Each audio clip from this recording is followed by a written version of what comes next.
Yuk kita uji seberapa kenalkah kita dengan Al-Quran. Surah apakah yang terpanjang? Jawabnya adalah Al-Baqarah. Surah apakah yang terpendek? Surah Al-Kautsar. Minuman apakah yang paling banyak diisyaratkan disebut dalam Al-Quran? Jawabnya susu. Makanan apakah yang paling banyak diisyaratkan dalam Al-Quran? Jawabannya madu. Ayat apakah yang paling agung dalam Al-Quran? Ayat kursi. Surah apakah yang paling agung dalam Al-Quran? Surah Al-Fatihah. Ayat apakah yang paling panjang dalam Al-Quran?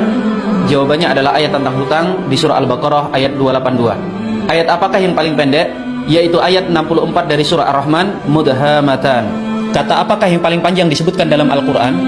Yaitu kata fa'asqainakumu di surah Al-Hijr ayat 22. Berapakah bilangan terbesar yang disebutkan dalam Al-Quran?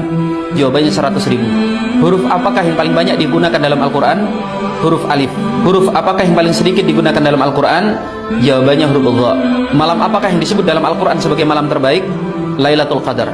Bulan apakah yang disebutkan dalam Al-Quran sebagai bulan terbaik? Bulan Ramadan. Apa hewan terbesar yang disebut dalam Al-Quran? Yaitu hud.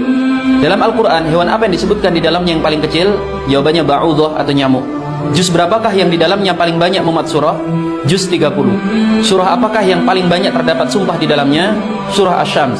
Dari Asmaul Husna, nama apakah yang paling banyak disebut dalam Al-Quran? Jawabnya Allah.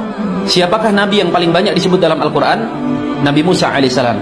Siapakah nama nabi yang paling sedikit disebut dalam Al-Quran?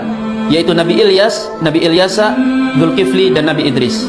Siapakah orang paling kaya yang disebutkan dalam Al-Quran? Dia adalah Qarun. Berapa kalikah kata Quran disebutkan dalam Al-Quran? Sebanyak 70 kali. Berapakah jumlah surah dalam Al-Quran? 114 surah. Berapakah jumlah ayat dalam Al-Quran? Ibnu Abbas berpendapat 6.616 ayat. Uqbah ibn Nafi' berpendapat ayatnya 6.217. Syaibah ibn Utsman berpendapat 6.214 ayat. Az-Zamakhsyari berpendapat 6.666 ayat. Sedangkan ahli Kufah berpendapat jumlah ayat Al-Quran 6.236 ayat. Jika dari semua fakta atau dari sebagian besarnya antum mengetahuinya, berarti antum adalah orang yang istimewa yang sangat akrab dengan Al-Quran. Jika antum hanya mengetahui sebagian saja dari fakta yang disebutkan, mungkin alangkah baiknya antum mulai menyisihkan waktu agar bisa lebih akrab dengan Al-Quran. Dan jika ternyata antum hanya mengetahui sebagian kecil dari fakta yang disebutkan, beristighfarlah. Manfaatkan waktu dan kesempatan yang masih ada. Segera kembali kepada Al-Quran sebelum semuanya terlambat.